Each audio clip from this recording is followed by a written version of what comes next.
પૂજનીય ગુરુ પરમાત્મા સહવર્તી સંતો સેવાભાવી સતી રત્નો અને પ્રવચન કહો તો પ્રવચન અને વાંચણી કહો તો વાંચણી પ્રેમી આત્મીય બંધુઓ અને બહેનો, પરિણતિ પચીસી પરિણતિ પચીસી પરિણતિ પચીસી. તો પહેલા નંબરમાં કેવું હોય તો પરિણતિ ઉપરની પણ હોય છે અને પરિણતિ અંદરની પણ હોય છે. ઉપરની પરિણતિ પોતે જો પકડવી છે તો પોતાના માટે સાવ સહેલું છે, સાવ સહેલું છે, સાવ સહેલું છે. અંદરની પરિણતિ જો પકડવાની છે તો ઊંડું અવગાહન જરૂરી છે, જરૂરી છે, જરૂરી છે. એક દાખલો આપું છું, સમજવા માટે દાખલો આપું છું. સવારના પહોરની વાંચણી, પ્રભાતના પહોરની વાંચણી જે છે, શ્રોતાજનોને આવવાના ભાવ જાગે છે, ભાવ જાગે છે, ભાવ જાગે છે. તો દરેક જીવાત્માએ પોતે પોતાના જીવનનું અવલોકન કરવું જરૂરી છે. કોઈ પણ જીવાત્માને પૂછવામાં આવે છે, શા માટે આવો છો, શા માટે આવો છો, શા માટે આવો છો?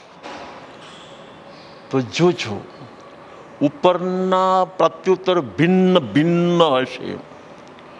ગુરુદેવ, તમે અમારા ગુરુદેવ છો, અમારા ગુરુદેવ છો, અમારા ગુરુદેવ છો માટે આવીએ છીએ. આ ઉપરની પરિણતિ. કોઈ કહે છે અમારેથી બહુ નજીક છે, નજીક છે, નજીક છે માટે આવીએ છીએ. આ ઉપરની પરિણતિ છે.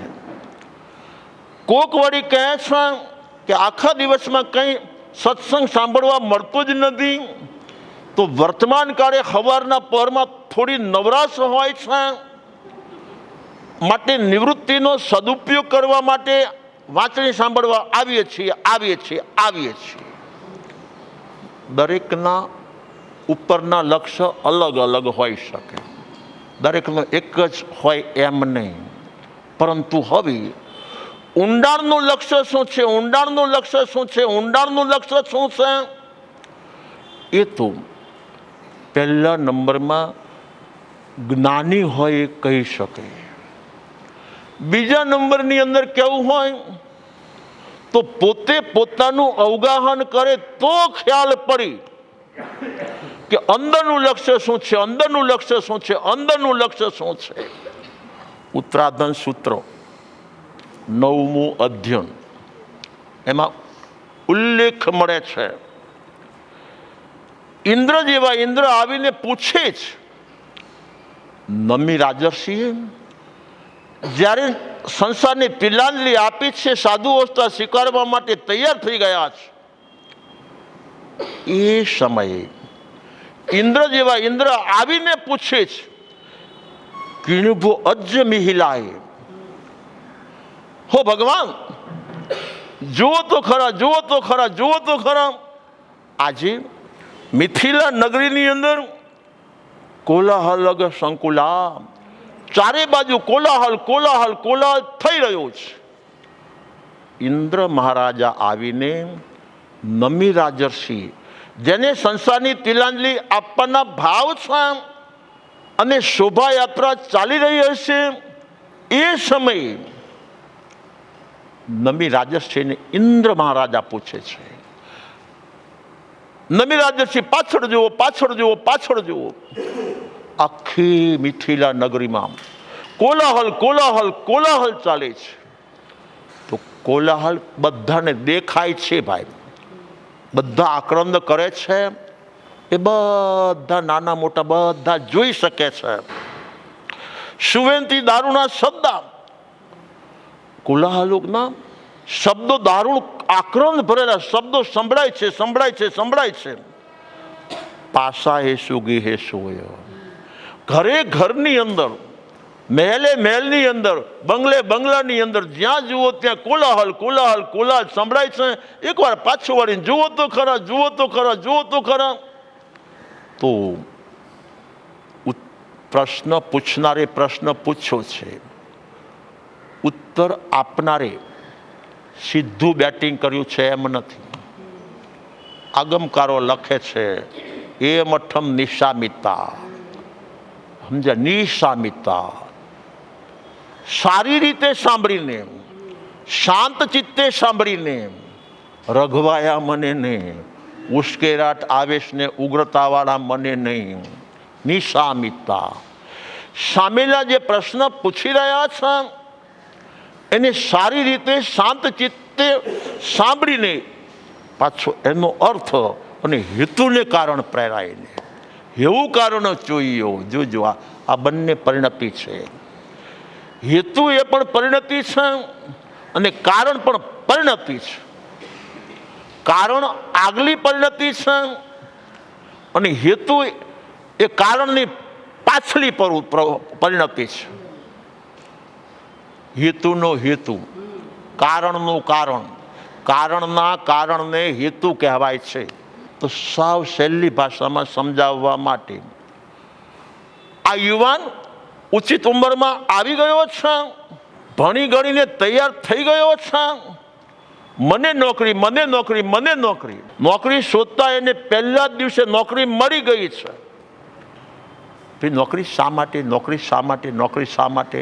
કે અભ્યાસમાંથી નિવૃત્ત થયો માટે, સ્કૂલમાંથી કોલેજમાંથી નિવૃત્ત થયો માટે. એ કારણનું કારણ શું છે? રસોડું ચલાવવું છે, રસોડું ચલાવવું છે, રસોડું ચલાવવું છે. ફ્રી ઓફ ચાર્જ રસોડા થોડા ચાલે છે? સમજી ગયા છે ભાઈ? તો કારણનું કારણ. ઘરનો બધી જવાબદારી મારી છે, ઘરની બધી જવાબદારી મારી છે, મારી છે, મારી છે. હું નોકરી અમથી નથી કરતું. પહેલા નંબરમાં અભ્યાસમાંથી નિવૃત્ત થયો માટે નોકરી કરું છું. આ એને કારણ આપી દીધું. સમજી ગયા છો? તો કારણનું કારણ સમજી ગયા છો? જો રસોડું ચલાવવું છે તો નોકરી જરૂરી છે, જરૂરી છે, જરૂરી છે. સમજી? એ હેતુ અને પહેલું હતું એ કારણ.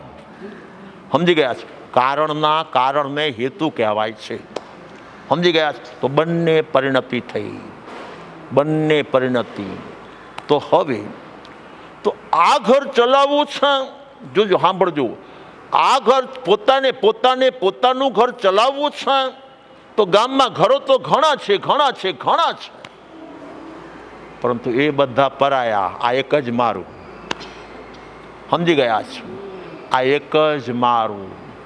તમારે એ કહેવું છે આ અજ્ઞાન અવસ્થાના હેતુઓ છે.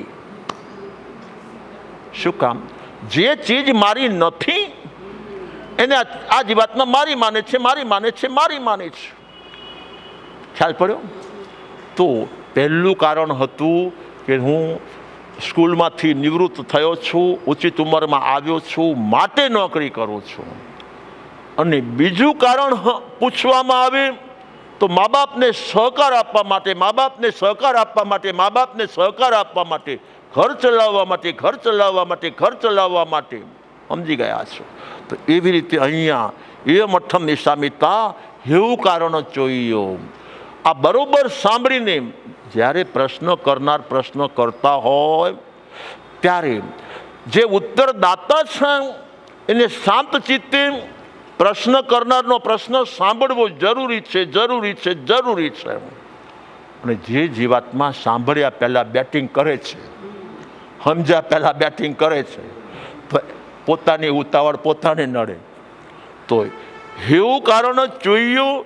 તો નમી રાય ઋષિ દેવિંદમ ઈણ બંબવી. દેવિંદમ દેવેન્દ્રને ઇન્દ્ર મહારાજાને હવે કહે છે મિહિલાએ ચૈય વચ્ચે. જોજો, મિથિલા નગરીમાં સિંહચ્છાએ મનોરમે એક જબરજસ્ત વૃક્ષ હતું. હું હતો એમ નહીં. સમજી ગયા છો? આ જ્ઞાનીના હેતુને જ્ઞાનીના કારણો. સમજી ગયા છો? મિહિલાએ ચૈય વચ્ચે મિથિલા નગરીની અંદર એક જબરજસ્ત વૃક્ષ હતું, વૃક્ષ હતું, વૃક્ષ હતું.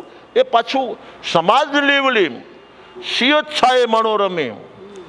સમાજના આત્માઓની શીતળતા એ વૃક્ષના માધ્યમે મળતી હતી, મારા માધ્યમે મળતી હતી એ નહીં. સમજી ગયા છો? એ વૃક્ષના માધ્યમે આને પણ સુખ શાંતિ મળતી, આને સુખ શાંતિ, આને સુખ શાંતિ, આને સુખ શાંતિ મળતી. પત્ર પુષ્પ ફલો વહે. એ વૃક્ષ કંઈ સામાન્ય નહોતું. પાંદડાથી, પુષ્પથી, ફળોથી યુક્ત હતું, યુક્ત હતું, યુક્ત હતું. તો જે વ્યક્તિના વિચાર પણ સારા હતા, જેના ઉચ્ચાર પણ સારા હતા, જેનો આચાર પણ સારો હતો, લેવાના ભાવ કરતા દેવાનો ભાવ વધુ હતો, વધુ હતો, વધુ હતો. વિચારમાં પણ વધુ, ઉચ્ચારમાં પણ વધુ અને આચારમાં પણ વધુ. આ વૃક્ષ જેવું તેવું નથી ભાઈ. બહુણમ બહુ ગુણેશયા, બહુણમ બહુ ગુણેશયા. એકાંત ગુણવાન, એકાંત ગુણવાન, એકાંત ગુણવાન હતું. કોઈ પણ જો કાર્ય કરવાનું હોય ને તો આને સુખ મળે તો આને દુઃખ મળે. આપણા પ્રેક્ટિકલ કાર્યો જોજો. આપણે નાના મોટા જે કાર્યો કરતા હશું, જેનામાં જે આવડત હશે એ આવડતનો પ્રયોગ કરતા હશે તો 5ને સુખ મળે છે, 2ને માઠું લાગી જાય છે, 2ને સુખ મળે છે, 22ને માઠું લાગી જાય છે. આવું બધું બનતું હશે. તો અહીંયા તો બહુણમ બહુ ગુણેશયા. આ વૃક્ષ કોઈ સામાન્ય નહોતું. અનેક જીવાત્માને ગુણનું ભાજન બનનારું હતું.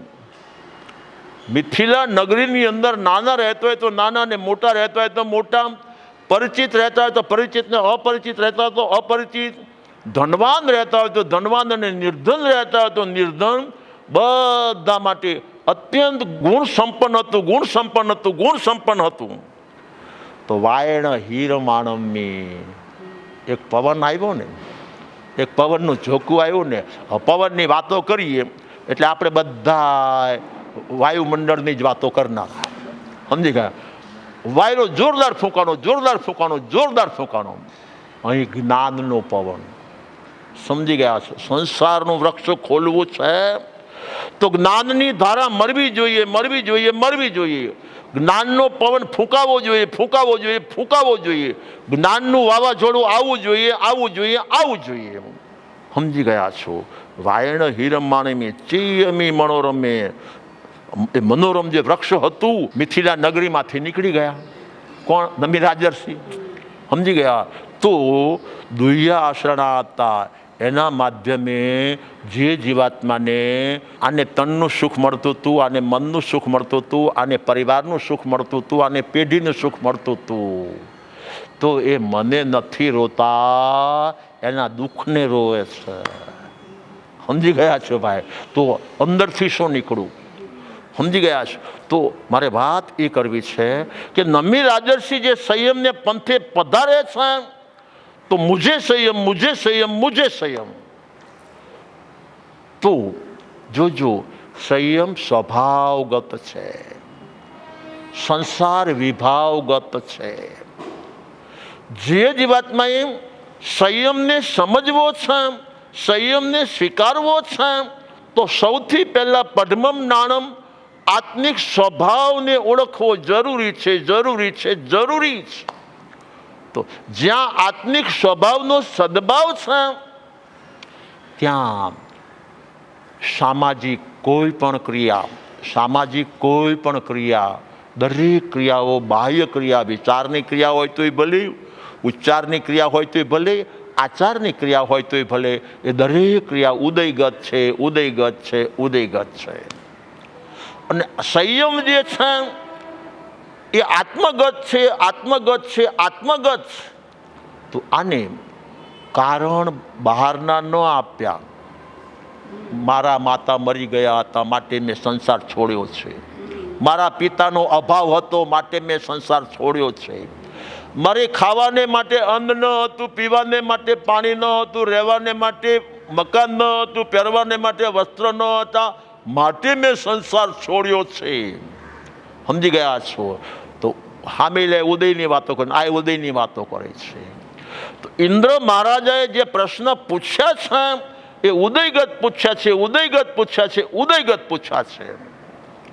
અને નમી રાજર્ષિએ જે પ્રત્યુત્તર આપ્યા છે એ બધા આત્મગત આપ્યા છે, આત્મગત આપ્યા છે, આત્મગત આપ્યા છે. પૂછનારે બધાએ બહારનું પૂછ્યું છે, પ્રત્યુત્તર આપનારે પૂરેપૂરા અંદરના પ્રત્યુત્તર આપ્યા છે. તો બહારથી દેખાય છે કે આ ભગત સંસારને તિલાંજલિ આપે છે, બેન્ડ બાજા વાગી રહ્યા છે અને શોભાયાત્રા નીકળી રહી છે, મહાભિનિષ્ક્રમણનો વરઘોડો ચાલુ છે, સારો સમાજ જોવે છે. પણ સમાજ જે ચામડાની આંખથી જોવે છે બધું બહારનું છે, બહારનું છે, બહારનું છે. પરંતુ સંયમી જીવાત્મા સંયમના પંથે જે પ્રયાણ કરે છે એ સ્વભાવગત છે, સ્વભાવગત છે, સ્વભાવગત છે. તો પદ્મમ નાણમ, પહેલા સ્વભાવનું જ્ઞાન થયું હોય. સમજી ગયા છો? પહેલું કારણ મને સ્વભાવનું જ્ઞાન છે, મને સ્વભાવનું જ્ઞાન છે, મને સ્વભાવનું જ્ઞાન છે. આ રડે છે એના ઉદયને રડે છે, ઉદયને રડે છે, ઉદયને રડે છે.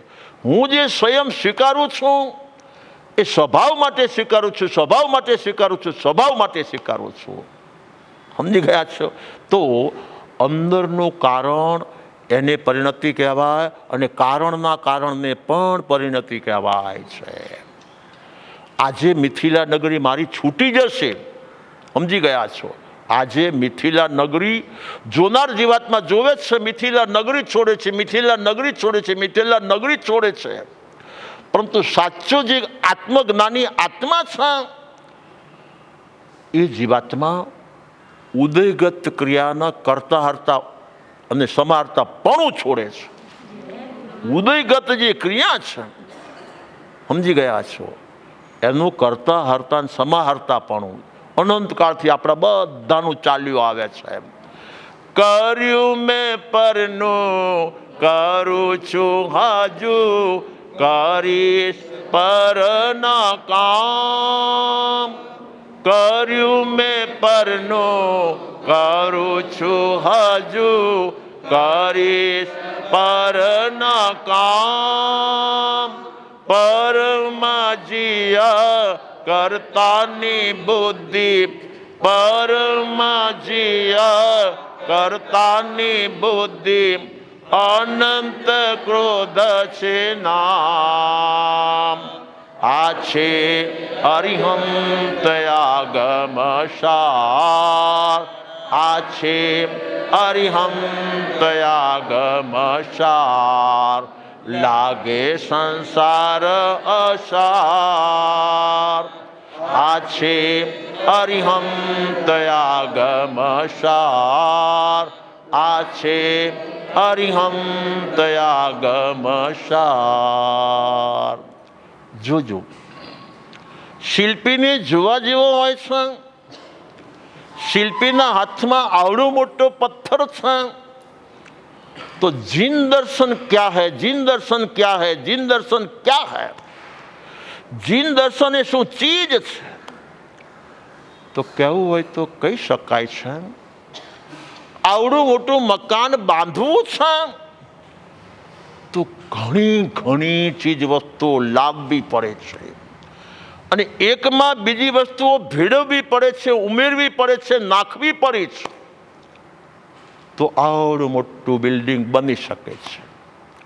તો જીન દર્શનની અંદર જે જીવાત્મા અંદરના જીનને જાણી ગયો છે, અંદરના જીન સ્વરૂપી આત્માને ઓળખી ગયો છે, એને ખબર છે અંદર કંઈ નાખવાનું નથી, કંઈ નાખવાનું નથી, કંઈ નાખવાનું નથી, માત્ર ઉપરનો ભાગ કાઢવાનો છે, કાઢવાનો છે, કાઢવાનો છે. સમજી ગયા છો? જોજો, સંસારના જે જીવાત્મા જે પ્રયોગો કરે છે. આ ભગત કહે છે મારે કાપડની મિલ છે, તો કાપડની મિલ ચલાવવા માટે ઘણા ઘણા પ્રયત્નો કરવા પડે અને ઘણા ઘણા પૂતગલો ભેગા કરવા પડે અને કેટલું મિશ્રણ કરવું પડે. આ કહે છે મારે દવાની ફેક્ટરી છે, તો દવા કાઢવાથી નહીં બને, નાખવાથી બનશે. જોવું હોય તો જોજો. સમજી ગયા છો? બહેનોને ઘરની અંદર રોટલી બનાવવી છે તો લોટમાંથી કાઢ્યા જ કરો, લોટમાંથી કાઢ્યા જ કરો, લોટમાંથી કાઢ્યા જ કરો, રોટલી નહીં બને. સમજી ગયા છો? જો રોટલી બનાવવી છે તો ઘઉંના લોટની અંદર પાણી નાખવું પડે છે, મીઠું ઉમેરવું પડે છે. સમજી ગયા છો? કંઈ ને કંઈ નાખવાથી બહારનું સર્જન થાય. તો આ બાજુ ઓક્સિજનનો બાટલો છે અને આ બાજુ હાઇડ્રોજનનો બાટલો છે. આ બાટલામાં માત્ર હાઇડ્રોજન જ છે, હાઇડ્રોજન જ છે, હાઇડ્રોજન જ છે, અને આ બાટલામાં ઓક્સિજન જ છે, ઓક્સિજન જ છે, ઓક્સિજન જ છે. પરંતુ H2O, સમજી ગયા? આ એનું સૂત્ર છે ભાઈ. 2 ભાગ હાઇડ્રોજન અને 1 ભાગ ઓક્સિજન જો એમાં ઉમેરવામાં આવે છે તો પાણી બને છે, પાણી બને છે, પાણી બને છે.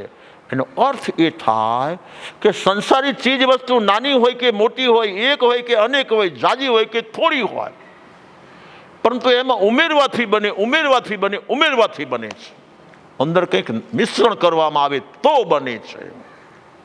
આખો સંસારના સર્જનમાં કંઈ ને કંઈ એકમાં બીજું ભેળવવું પડે છે. ચાલો ઘઉં ઉગાડવા છે તો ઘઉંના દાણા હાથમાં છે, ઘઉં ઉગી જા, ઘઉં ઉગી જા, ઘઉં ઉગી જા, નહીં ઉગે. પરંતુ માટી સાથે મિશ્રણ કરી દો, માટીમાં દાટી દો. સમજી ગયા છો ભાઈ? 2 ભેગા થઈ ગયા, સજાતીય અને વિજાતીય ભેગા થઈ ગયા તો આખો ઘઉંનો છોડ ઉત્પન્ન થઈ જશે, ઘઉંનો પાક ઉત્પન્ન થઈ જશે. આને સંસાર કહેવાય. મિશ્રણ કરવાથી કોઈ પણ ચીજ બનતી હોય ને સંસાર કહેવાય છે. હવે આપણા બધાનો સંસાર જોજો, ઉદય અને આત્મા, ઉદય અને આત્મા, ઉદય અને આત્મા. સમજી ગયા છે? ઉદયની અંદર આત્માનો ઉપયોગ ભરી ગયો, ઉદયની અંદર આત્માનો ઉપયોગ મળી ગયો છે ને ભરી ગયો છે, મળી ગયો છે ને ભરી ગયો છે. તો સંસાર નાનો એ ઉત્પન્ન થાય ને મોટો એ ઉત્પન્ન થાય, લીલો એ ઉત્પન્ન થાય ને સૂકો એ ઉત્પન્ન થાય, ઉપરનો એ ઉત્પન્ન થાય, નીચેનો એ ઉત્પન્ન થાય. ત્યારે હું શિલ્પીને શા માટે દ્રષ્ટિમાં લઉં છું? શિલ્પી પાસે આવડો મોટો પથ્થર છે, એમાંથી પોતે ધારેલી રામની મૂર્તિ બહાર કાઢવી છે, કૃષ્ણની મૂર્તિ કરવી છે, ભગવાન મહાવીરની મૂર્તિનું સર્જન કરવું છે, બહાર કાઢવી છે. તો પથ્થરની અંદર મૂર્તિ છે. જોજો, મૂર્તિને બહારમાંથી અંદર લાવવામાં નથી આવતી, પરંતુ અંદરથી બહાર કાઢવાની છે. તો વાત એ કરવી છે, શિલ્પી મનને તમને જીન દર્શન શીખવે છે, શીખવે છે, શીખવે છે.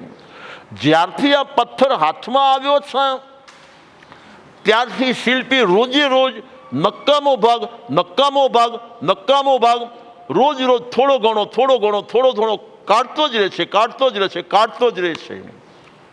તો મહિને, 2 મહિને, 4 મહિને, 6 મહિને કંઈ પણ નાખ્યા વગર, સમજી ગયા છો? કંઈ ઉમેરણ કર્યા વગર ભગવાન રામ બોલો તો રામ, કૃષ્ણ બોલો તો કૃષ્ણ, ને મહાવીર બોલો તો મહાવીર, ઋષભદેવ દાદા બોલો તો ઋષભદેવ દાદા, એની મૂર્તિ આબેહૂબ બહાર આવે છે, બહાર આવે છે, બહાર આવે છે.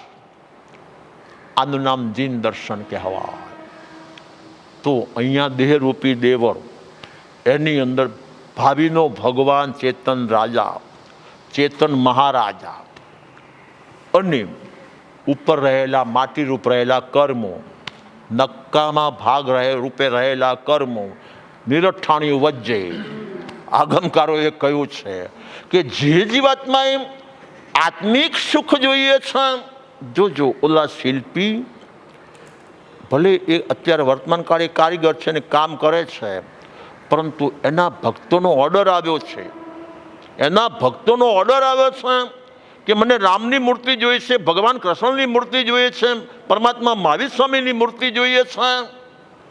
તો એના ભક્તો વર્ગના ભાવ પૂરા કરવા માટે થઈને આ શિલ્પીએ મહિનો, 2 મહિના, 4 મહિના, 6 મહિના, 12 મહિના પ્રયત્ન કર્યો છે. તો ભક્તના ભાવ પૂરા થયા કે ન થયા?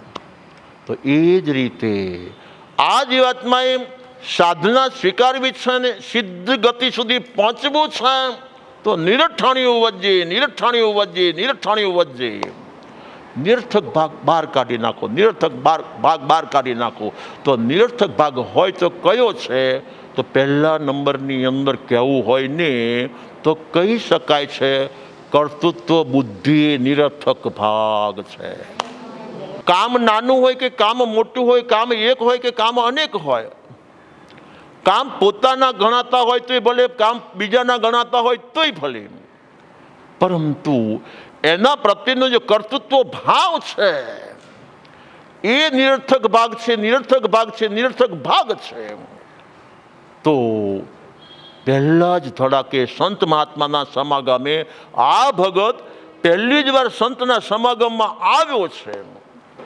તો પહેલી વાર સંત સમાગમમાં આવ્યા તો કરવાનું શું, કરવાનું શું, કરવાનું શું? તો પહેલા નંબરમાં જોજો, ગુરુદેવનું મને ભજન બહુ ગમે છે, ગુરુદેવનું મને ભજન બહુ ગમે છે, ગુરુદેવના ભાવ મને બહુ ગમે છે, ગુરુદેવના દર્શન મને બહુ પ્રિય લાગે છે, ગુરુદેવનો સત્સંગ મને બહુ ગમે છે ભાઈ. તો આ બધા ભાવની અંદર ગમે ત્યારે ઓટ આવી શકે છે. આજે જે સારા લાગતા હોય એ આવતીકાલે ખારા હોઈ શકે છે. શું કામ? દ્રષ્ટિ ઉપર હતી. સમજી ગયા છો? પણ તું આવવાના સમયે ઇન્દ્રભૂતિ પહેલી વાર આવ્યા છે અને પરમાત્મા મહાવીર સ્વામીના દર્શન એને પહેલી વાર કર્યા છે. તો પરમાત્મા મહાવીર સ્વામીના દેહના દર્શન કર્યા, સમજી ગયા છે? એની લંબાઈ પહોળાઈ ઊંચાઈના દર્શન કર્યા, ખ્યાલ પડે છે ભાઈ? તો એની વાચાના દર્શન કર્યા, એના વર્તનના દર્શન કર્યા?